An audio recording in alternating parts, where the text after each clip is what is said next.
everybody, and welcome to Nerd to the Third Power, your one-stop shop for all things nerdy and awesome.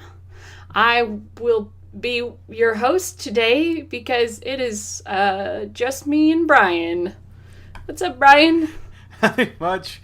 It's nice waking up to an empty studio. In better news, I'm now a level 8 bard. Wow, that's really on topic. Yeah, it's totally on topic. I had a D&D session the other day, and my friends are a little bit jealous. During one of the encounters, I had to do like a magical encounter on my own, and the DM and I did it, and the DM was like, "All right, congratulations, you go up a level right now." So I'm like a level ahead, everyone. So everyone last night was like, "Well, I'm this." I'm like, "I just leveled up again." They're like, "Shut up, Brian." I was like, "Sorry." Shut up, Bard. Be like, no, but talking, it's what I do. It's all of my stuff. And now I can have a magical spell where I can just teleport wherever I want. Shut up, Brian. Sorry. Well, it is just the two of us today, because we have been abandoned, with very little explanation. So, hopefully everybody will be back next week, ? Or next episode, ? But for now, you will get to hear Brian and I in just our opinion on Suicide Squad, DC's latest attempt at making an entertaining film. But before that, there is procedure to follow, and we are going to start, as always, with Ask a Geek. Okay, our first question is from Derek. For Brian, if you could replace Zack Snyder as film runner for the DCU, who would you pick? This is a terrible question to ask because I'm a terrible choice, or I guess a terrible... there's a phrase I'm looking for I can't remember. You're terrible? Yes, but in terms of actually like picking good people, you know, and directors or producers and stuff like that, I have no idea.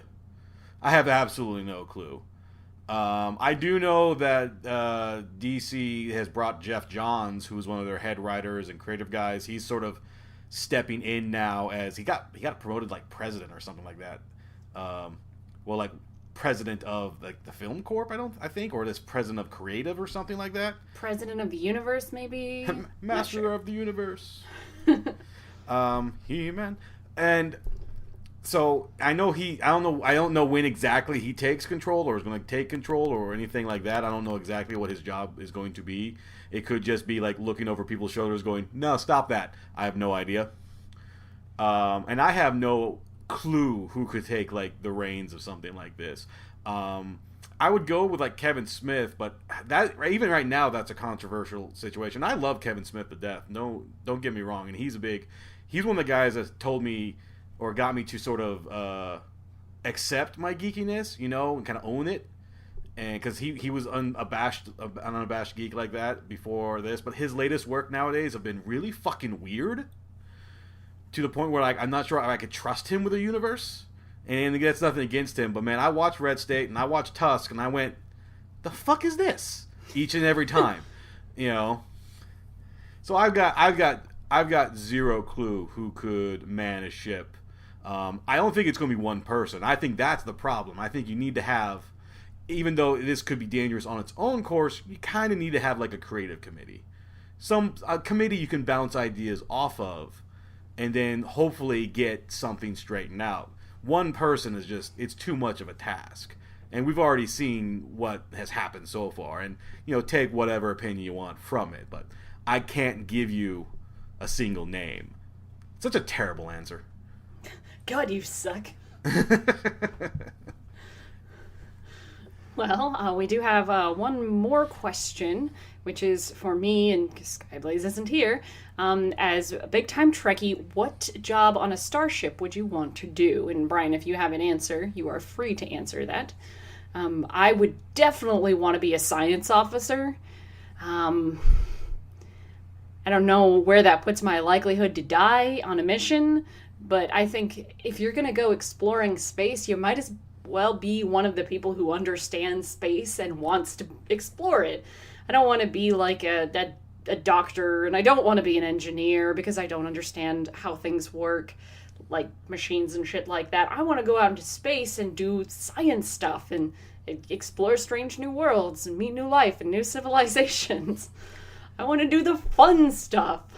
I always thought the science officers I thought always lived longer until you got on like the team or away team where you suddenly realize that the person in charge like your commanding officer is kind of nuts. He's like, we have to do this because of reasons of a space god talked to me. You're like, oh shit. Or sir, that's not how this works. Obey me? No, sir, no. Or another one is like, we shall drill into this planet's core. Won't that destabilize? We shall drill into this planet's core. Like, god damn it. Why am I on the crazy team? Why can't I be on the cool team that's discovering new life? I always thought security officers would be good because I'm terrible. That's the running joke of this show, and because the security officers on any starship ship is just terrible, so I'd fit right in. We're being boarded. I got him. Oh, Brian got stunned again. And Brian's in the med bay. That's like the 8th time this week. Who keeps shooting him? Well, this time it was his own fault. He has to get his legs now asleep. This sucks.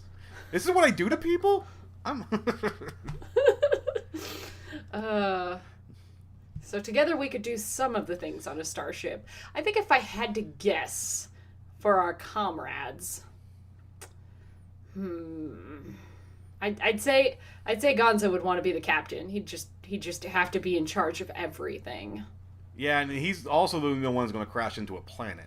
Yeah, I mean, he's the one who you'd have to take all the crazy orders from, and he would end up destabilizing a planet and tearing apart a civilization. Because reasons. Just for whatever. They looked at me funny. They have 7 eyes. You know? Skyblaze. She might be science officer-ish or maybe engineering-ish because she kind of knows. She knows techno stuff. She knows how to do things. She could be our engineer. Yeah. and John is definitely our red shirt. Oh, poor John. He could be promoted to literally anything else if he would show up. Oh, ouch. Sad face. We miss you, John.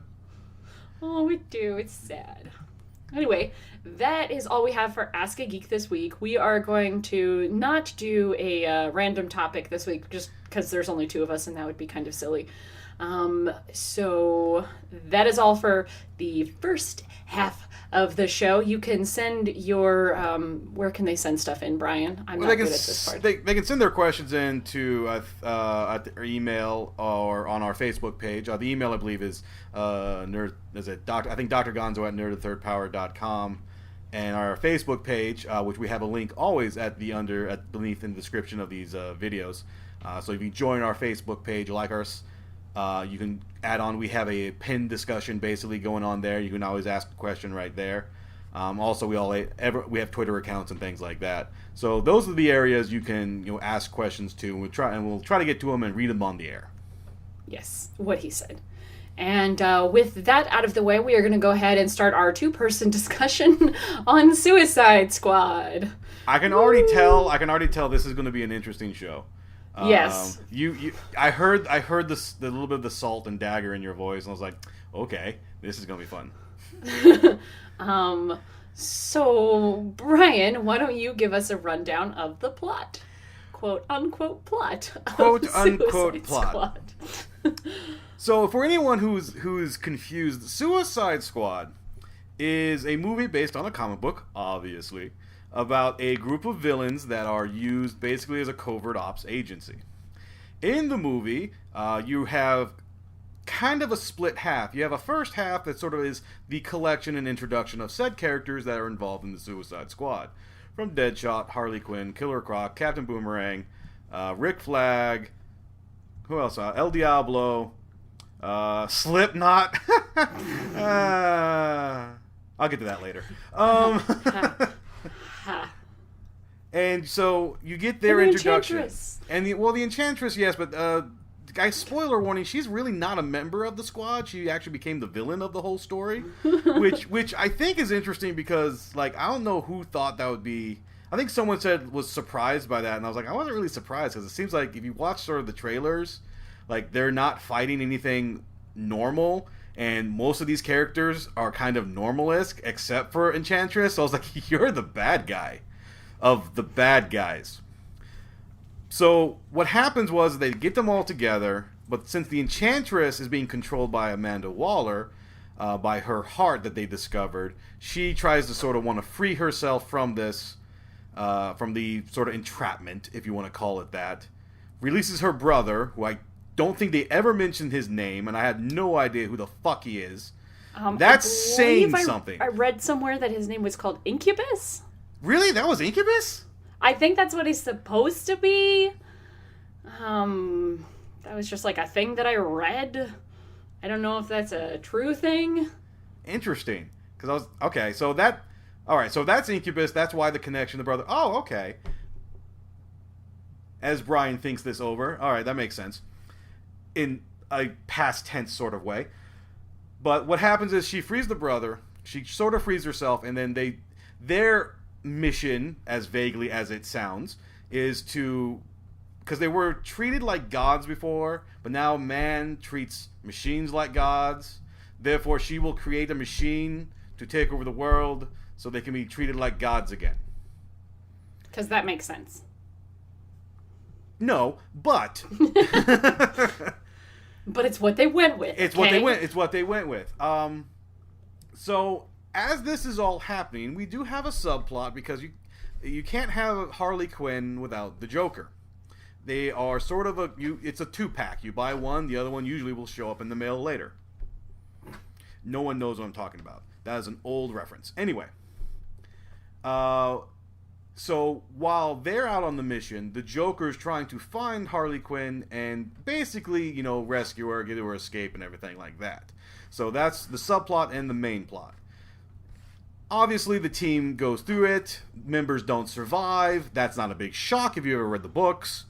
And everything sort of works itself out in the end in a very kind of CGI-esque, over-the-top fight. Now, this is where I know for a fact I'm going to get so much flack from possibly you, Cat, and the internet. I didn't hate this film. I kind of had an okay time. Now, I actually enjoyed the film quite a bit, but I don't by any means think it was like a good film. I will add the asterisks. If anyone asks, well, Brian, do you think it was good? Not well. I will say this. I will say it's like half of a good movie. It has good parts to it. Yeah. There are good things within the film. As a whole, it just didn't quite do it for me, but I still had a good time watching it. Which is, I think... I don't regret spending my money. Yeah, which is, in such a weird way, it's like, that's like the step... It's like a step forward for the DC universe, DC cinematic universe. It's like, okay, we didn't hate the film. It's still not good, but we don't hate it. So, it's like a mild victory. It's like winning on a technicality. So it has gotten totally panned by critics, and a lot of fans are just absolutely just going apeshit over what kind of a disappointment it was. And I think that really comes from how good the trailers looked. But then you sort of feel when you're watching the movie that a lot of the reshoots sort of garbled everything up. There is some of that. Because you never know what a reshoot is going to do for a film. It's literally a 50-50 chance to make it better or worse. And for like fan reaction, I've seen more 50-50 than anything else. And I don't know, maybe just because I wish we didn't bring up critics, because that just brings up a whole we don't have to talk about them. Yeah. They suck. It's just we had a whole show on it. Go listen to that. It's all sorts of good and fun. But yeah, there is definitely where you can see where the editing has definitely hurts the pacing and definitely hurts some of the characters. Reports of the Joker's character being heavily weighed down which I'm actually kind of in favor for. Just because I understand why the Joker was there, but just for whatever reason, I didn't think like he needed to be there, and so he was kind of a background character. I was like, I can handle that. I'm a little Jokered out, if you will. Oh yeah, I feel the exact same way. I kind of watched it and I went, I understand that people want to see the Joker, and that the Joker is really one of the main things that is drawing people in to watch it, because there's just so much controversy of can he measure up to Heath Ledger or, literally anybody else who's played the Joker. So there's a lot of people who have a stake in the film for the Joker, but you could have not had the Joker in this film at all, and that would have been a perfectly fine film. Or you could have had him only in flashbacks, and that would have been perfectly fine. Yeah, so, and it's definitely weird, because they definitely changed up. So, like, again, so he's not in, since the Joker's not in the film, like, for what I saw of it, it's all right, but it definitely looked like they cut away from things that went from probably really over the top.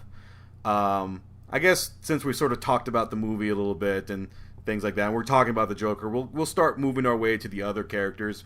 But of course, the main character everyone wants to talk about is Harley Quinn, of course. Like, outside of the Joker, she's basically the number one runaway star of the film. Like, from what I gathered when I was watching it, it was basically it was Harley Quinn and the Suicide Squad. Like, that's how I sort of read it for a while. Like, she got most of the screen time, most of the backstory outside of, I think, Deadshot. Having a little Deadshot got a lot of screen time, and Deadshot was sort of like the heart of the team, which I didn't think it was going to be like that. I didn't realize he'd be sort of like team captain. He's usually the leader, quote unquote, of the team. Good. So that makes sense. And it's Will Smith, so obviously Will Smith is going to be front and center. Right. And then they played his character pretty close to it. The idea of what he does, yeah, he's really good at what he does, but he's trying to do it for his daughter more than anything else, because he absolutely loves his daughter, and you see it in the film. It's like the only reason he didn't fight Batman was because his daughter's like, please don't do this, like, just, she doesn't want to see, she didn't want to see him, she knew she killed people, but she didn't want to see it, have that, I guess, that innocence. He was like, God damn it, so he surrendered to Batman. But I like the fact that even though he surrendered to Batman, like, his fantasy was, I'm gonna get that guy again. Yeah, his fantasy is just have him dead on the ground. Yeah, I really liked Will Smith. I thought he was really great as Deadshot. I had a few issues with Harley. I think everyone has a few issues with Harley in one way, shape, and or form. So go ahead.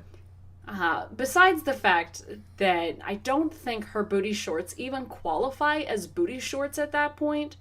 I just don't think you can qualify those. And it's not even that they basically turned her into a glorified stripper for a large part of the beginning of the film. It's that every time she does something weird, the whole movie stops to look at her. Interesting. And it's really strange because everybody else does weird stuff and everybody's kind of crazy. But it's sort of like nobody just stops and goes, wow, you're really fucked up.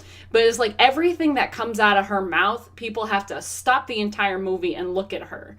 And if that was just, like once or twice, I'd be okay with it. But it became very noticeable after a while. And I get it. You want people to pay attention to Harley. You use her in all of your advertising because she's hot. We get it. She's also crazy. You don't have to stop the entire film every time she says or does something crazy. But it really is like this visible pause every time she does something, like everybody is just so amazed or so confused or whatever. But these are all like badass, hard-ass, crazy people too. And they don't have to stop every time Harley says a word or does something weird. Very much so. And that could just be their attempt to, I guess, get more humor involved. Because a lot of the humor, like when the humor felt natural, it felt good. But there were some other times where it was kind of tilt your head to the side like a dog. And it is because there does feel like there's like two versions of this character in that film, because you're correct about having everything she does kind of be magnified out.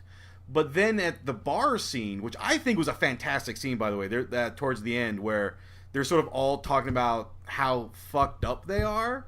Like, I like the idea of just villains sort of knowing that they're villains about it.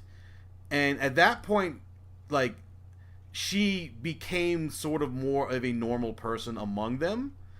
Because after you hear about El Diablo, and she was like, you have to realize that's you. You had done that. You have to own that. You know, we're all fucked up and ugly, especially Killer Croc. And Killer Croc is like, fuck you guys. I'm beautiful. Yeah. Someone pointed out to me going, is that the first time, like, a monster villain character doesn't care he's a monster villain? He actually sort of likes it? And I went, maybe. Possibly. Could be. Like, everyone else is sort of brooding over themselves and what they become, and Killer Croc's going, no, fuck it. I'm a giant alligator. Fuck you. You know, but that was like his only dialogue. Which is good, because I like Killer Croc, but I didn't expect him to have a soliloquy at any point in time. So if that's his only thing, he's like, yeah, I like what I am and I'm doing it. You know, I was like, hey, you know, good for you. I'm not going to do this way. I just wanted literally anything about him. Any information about him other than that he's a guy who is a metahuman who kind of looks like an alligator, kind of, and he, like, voluntarily stays underwater all the time. Like, we didn't learn anything about him. Yeah, unfortunately, didn't understand his motivations when he decides to join up at the end after they're like given the green light to leave, and he comes back and there's no explanation. Same thing with Captain Boomerang.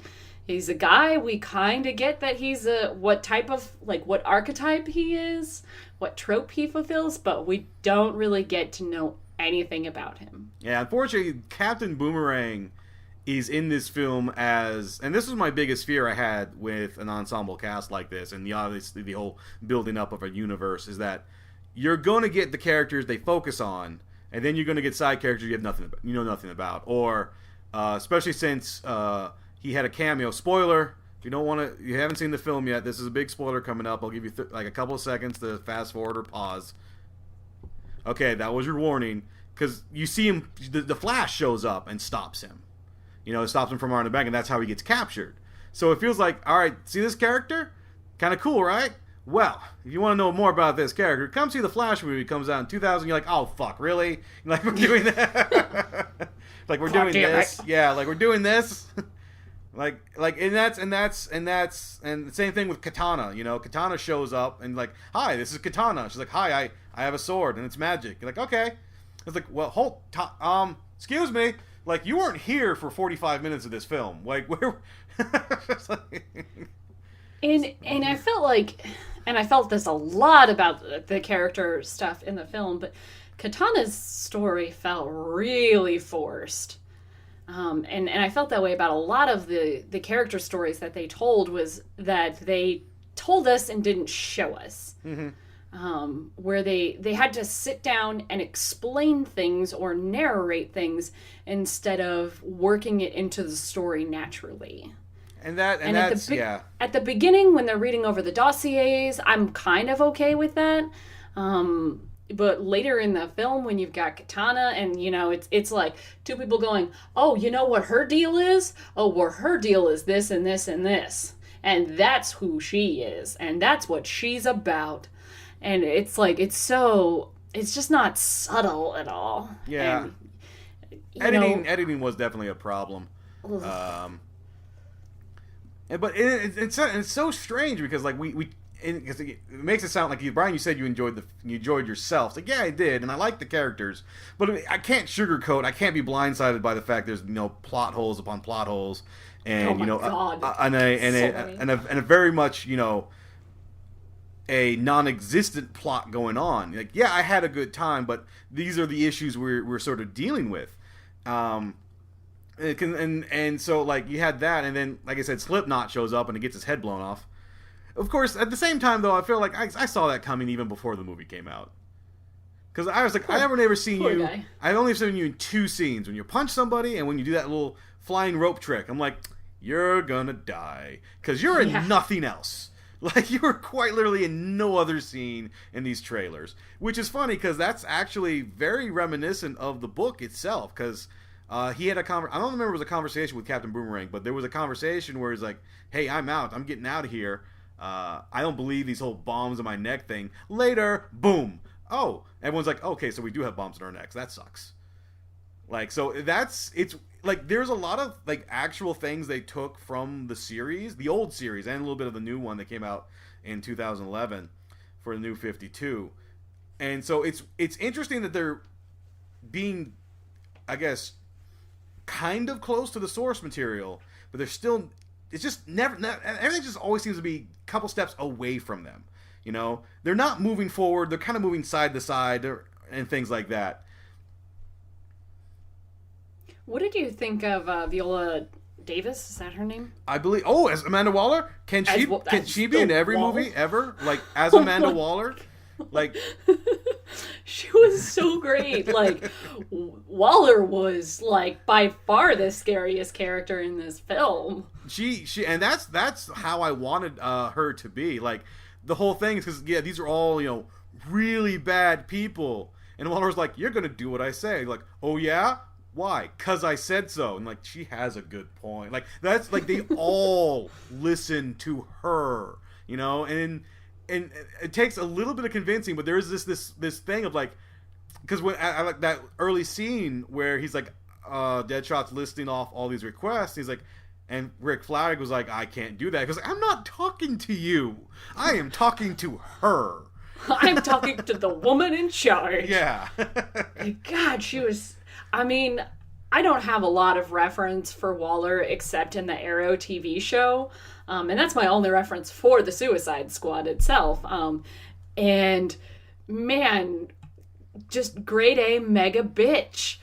Full on, like, exactly what I was expecting, exactly what I got, but I liked her a lot more in the film than in the TV show. Because I love to hate her in the film because she is just grade A mega bitch quality material. In the TV show, which I just got so sick of her. Yeah, and then and this one, it just felt right. If that makes any sort of sense. Everything she did felt correct. The city got under attack, and she's like, "What's her first thing?" Well, self-preservation. I got to get these secrets and stuff out of here first. Yes, we will save the city, but I got shit I gotta do.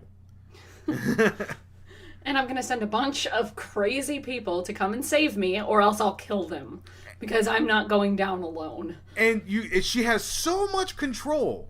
So much control. When her helicopter gets shot down, Rick Flag's first thing is like, all right, let's go get her. Not, hey, she might be gone and we might all be free. No, it's like, I got to go get her. Because if she's not dead, she's going to come back and kill me.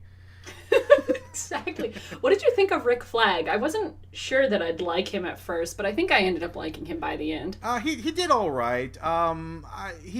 For what he did, because he's supposed to be like the good boy soldier kind of guy, that is in charge of something he really doesn't like, because he obviously doesn't like the villains.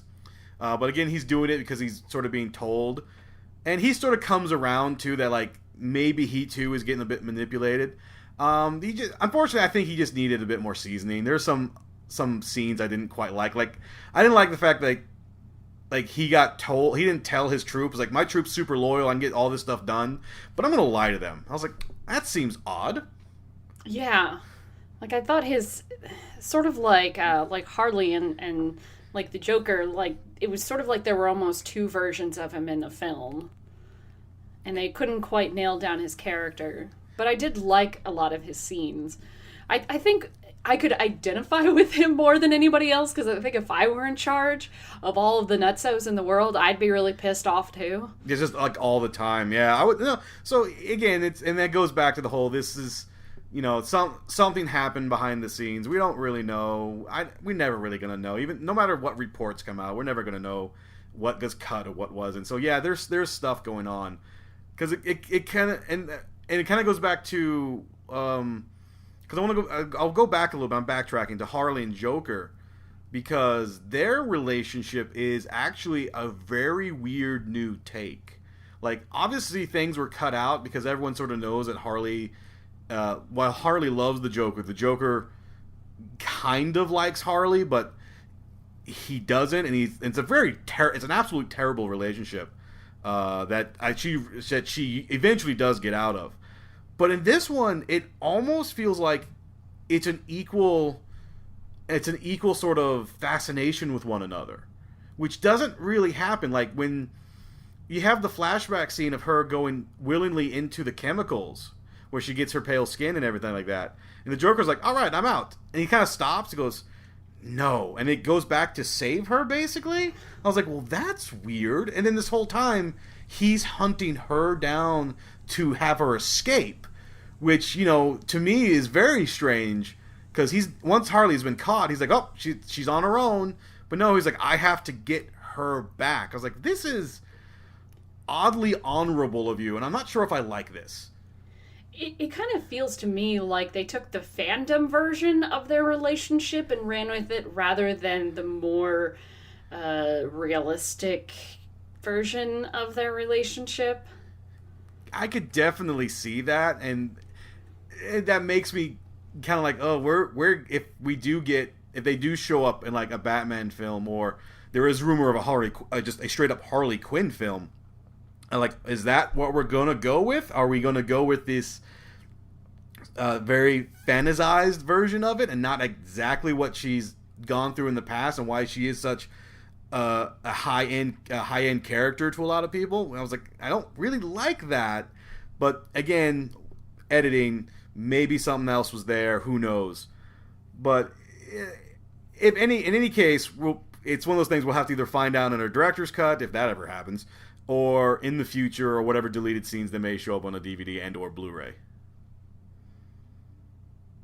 Yeah, I just thought it was. I'm kind of with you, where I thought their relationship was kind of odd. It really to me just felt like somebody read some fan fiction and saw how people sort of idolize that relationship.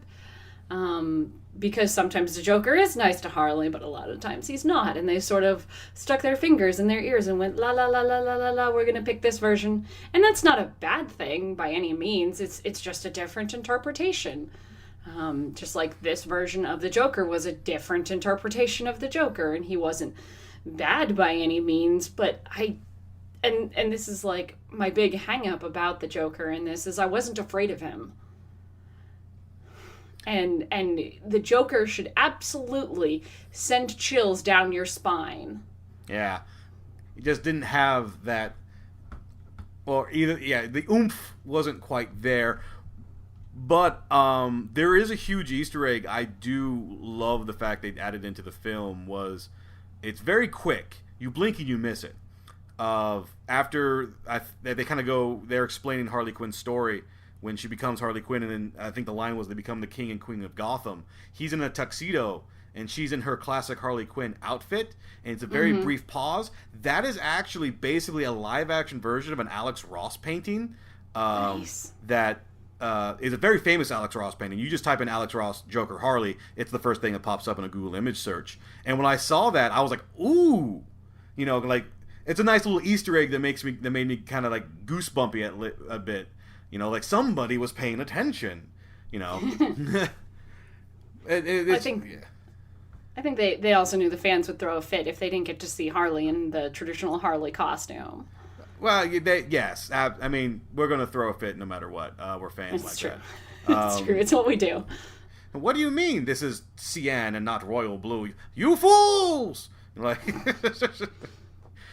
going to get a lot of hate mail. I just realized that. It's okay. We're allowed to have opinions too. But yeah, I despite everything and how little attention some characters got, I really felt like they did all have good chemistry together. I really liked seeing these characters on screen together. Yeah, every like, it's one of those movies where the characters do a really good job and the actors do a really good job. You know, you kind of wonder, going, well, if they had a better script and a better story, what else could we get out of them? Because at no point did I go like saying things for them didn't quite work out. You know, with El Diablo's character having sort of his tragic backstory of accidentally murdering his family because they got in a fight about his gang life, and that's where he was like, I can't use this power anymore, until he got upset a little bit later on, and everyone sort of gets freaked out, and he sort of and I like his subplot a little bit if it was a bit more subtle, but yeah, everyone seemed to sort of work out, and I like the idea of a villain sort of realizing that he's fucked up, and he wants to. If the only way he can fix it is just not doing anything anymore, do it until, obviously, friends, quote unquote, get into trouble, and then you become a giant flaming demon monster. Which was by far probably my favorite scene. If we want to take this time to talk about the effects, because, I know very little about the Suicide Squad, and I didn't know anything about El Diablo, and I'm like, oh, okay, he's got fire, big deal. Because I didn't think any of the fire effects were it was it looked good, but it wasn't particularly exciting. And then it turns into this giant fucking flaming demon thing, with a headdress and shit. And I'm like, holy shit, this just got great. Yeah, that's how he got his powers, basically. And it's because he got him as a child, and and all this kind of good stuff. But yeah, I was kind of wondering, will they let him go full demon? And then, they're going to let him go full demon. Cool. And the effects, I think were all right, because a lot of it was, you got this, the CGI effects of the big monster and the machine, which was floating debris in the sky. That's, CGI kind of gobbledygook. It's there. It's you kind of take it or leave it. But I like the fact that when they were fighting people, whatever these people were, these sort of zombified people, because you can keep it PG-13 because they're already dead, but they're zombies, quote unquote. They were actually people on set they were fighting, so you got to sort of see them fight somebody. I thought was a better way of doing it, because a lot of times people could just be lazy, going, have them fight some CG monsters real quick or CG demons, and it's going to look a little hokey and things like that. Here, there's actually people and they're reacting to it and everything like that. There's actual weight and substance to the things that they're fighting. Yeah, I think, I don't know how they did it, but I like the fact Killer Croc was a mixture of obviously practical and CG effects. So he was there, it wasn't just, it was a guy in a suit kind of thing. Obviously they had to get him I know they probably did CG effects mostly for, they do in Beast and the new X-Men films, they get sort of a reaction from him and things like that. But having him be there and have him stand next to a person, definitely felt like I could believe that guy was actually a giant crocodile, basically, or alligator. Yeah, he felt good. He looked good. I just wish I did more with him. Even his swimming scenes looked pretty good. Yeah, which could have gone totally wrong. It could have just looked horrible. I think that's mostly because I think they use a lot of close-ups.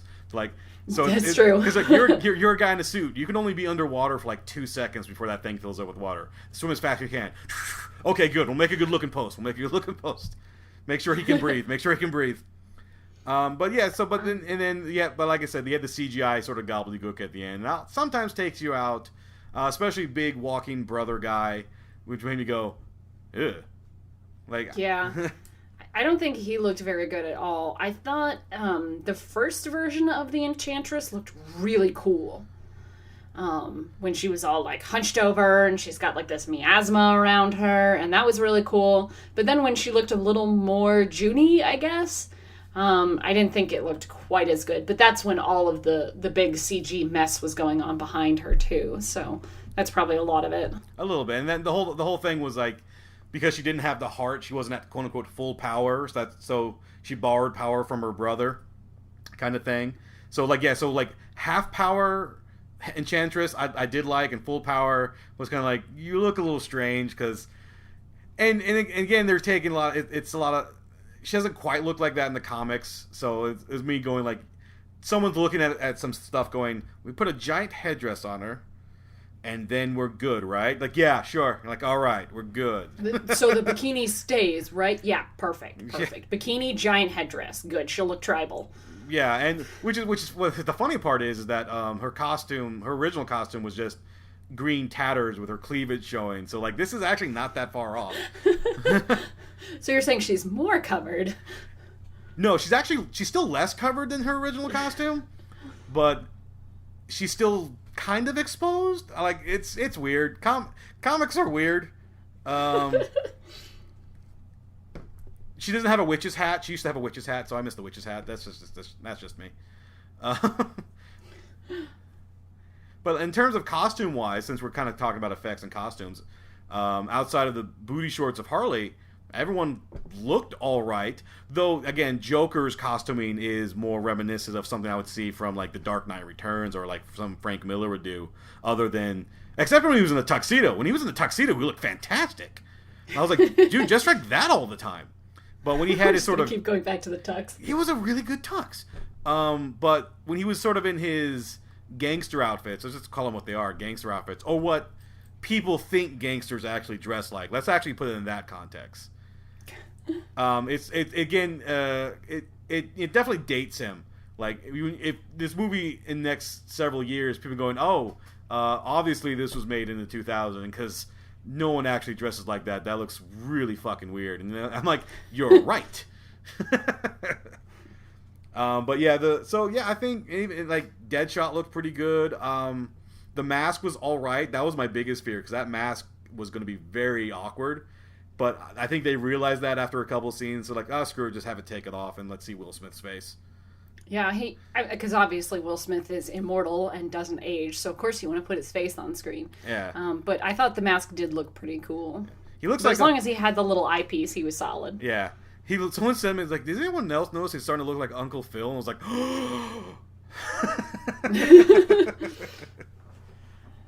And so yeah, and that's sort of, we've kind of gone around everything about the film. It kind of goes back to, like, you guys are ripping it apart. I'm like, yeah, because there's stuff there. You can't ignore it. Actually, one of the things that we didn't talk about that we really should, while we still have a few more minutes, is the music. Oh dear. Because I think one of the things that made I can't say Suicide Squad. Suicide Squad. So I say Suicide Squad. I can't. One of the things that made the film so appealing and what kind of jazzed everybody up when the previews started to look really good, because they started using really awesome music with it. Mm-hmm. So we had all these really great songs, but they were used in such an odd way. Like, it's... So the comparison that I keep hearing people make is Suicide Squad's music versus Guardians of the Galaxy, because Guardians of the Galaxy took a lot of really popular songs and used them very well. They found a context to use the music, made an excuse to have it there. There was singing and dancing all around. It was good times. And a lot of people are saying, well, it looks like Suicide Squad wanted to do that, and they had really great songs picked out, matched up to the characters, but there was, again, like, there was no subtlety with how the music was done. So it was literally like the beginning of the movie is going through the dossiers, and then, okay, we're going to play a song about this, and then it's going to match up with this character, and then as soon as we move to the next character, we're going to change the song. So everything about the music was super abrupt. It's weird, because this is another thing where, like, I think it's definitely, I'd say 70-30. 70 pointing out exactly what you're pointing out, and 30 people not minding it so much. And I'll tell you this, I'm as a former video editor, or kind of a video editor, when I used to make my wrestling music videos, I actually made a music video featuring what's called a group of guys, basically. They call them a stable. So a group of guys that all hang out and fight alongside under one banner and one name. I made a video where I did exactly that, where each person I introduced with a new song, and then at the end I had like a combination of all of them together under another song. And when I made this several years ago. And I showed it to somebody recently because I found it again. And he goes, it's not a bad concept what you're doing, but you're not giving the songs and and what you're trying to show off time to breathe. you're sort of you're blinding your audience kind of thing, or deafening them in this case since you're using the music.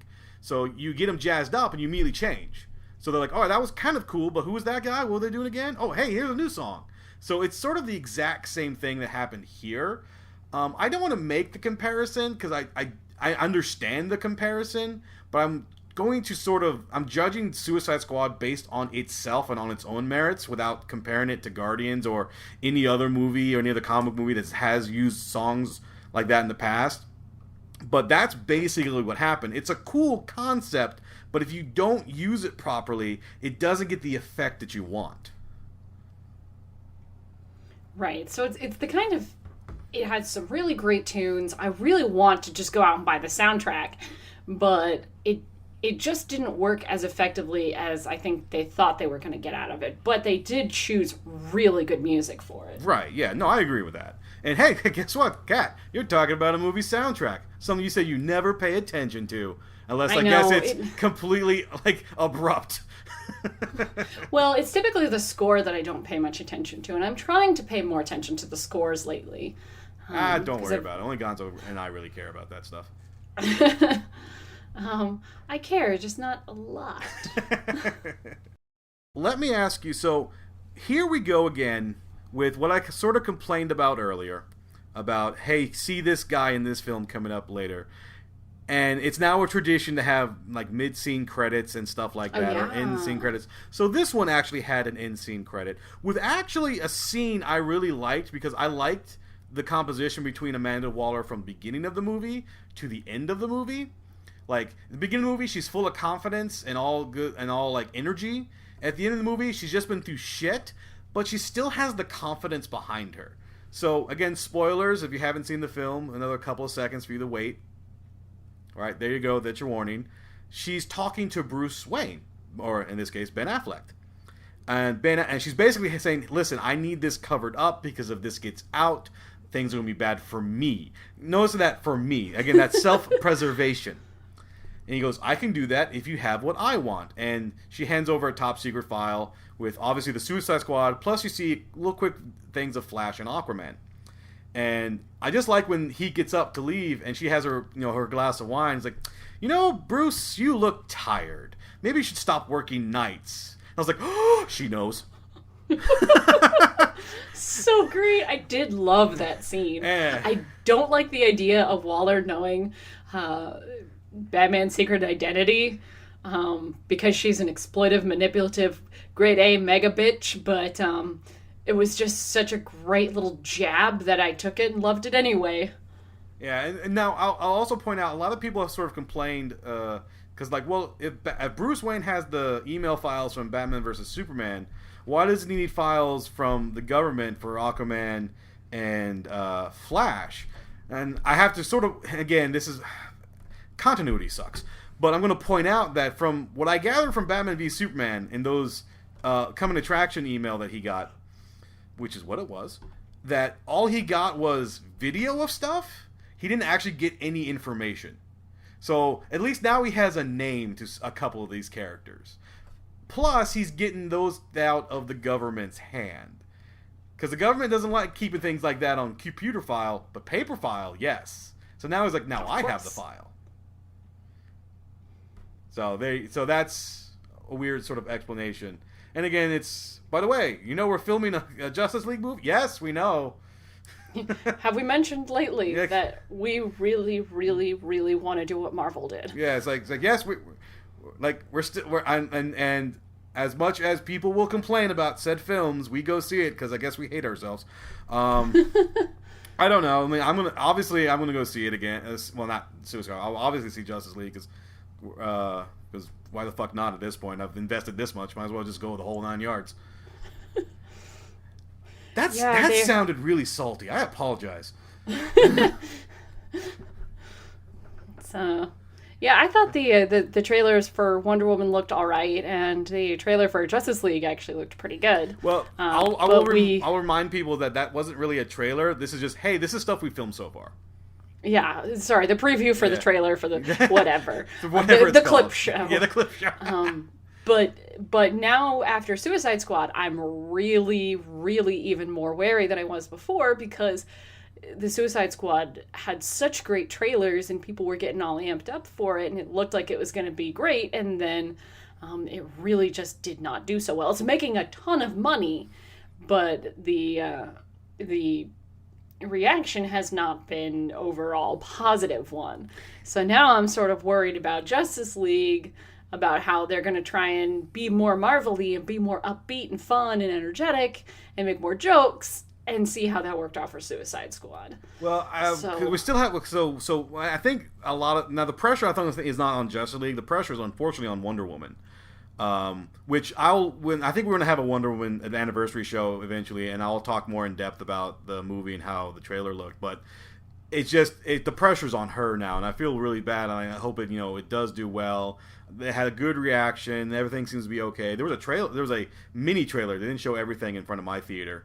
Of Wonder Woman before it happened, so it just seems like the pressure gets moved to one film to the next film, and unfortunately, hopefully it doesn't break the everything. I don't want to have another Amazing Spider-Man 2 situation where we're setting all this stuff up. Well, no, not anymore. We're gonna try again. You're like, well, shit. God damn. I was showing a comic about they're going to reboot the Spider-Man franchise in our lifetime. I'm like, please don't. Hey, we're rebooting the Spider-Man franchise. I'm like, shit. So that's my biggest fear. So I don't want another Amazing Spider-Man 2 situation. Well, here's to hoping. And that is really all the time that we have for this episode of Nerd to the Third Power. Thank you, as always, for tuning in. We do appreciate all few of you listeners. I don't know what our next topic is because I've completely forgotten, but I'm sure it'll be awesome. And until then, as always, I'm the Cat. I'm Brian. And that's it for today. Taka, play us out.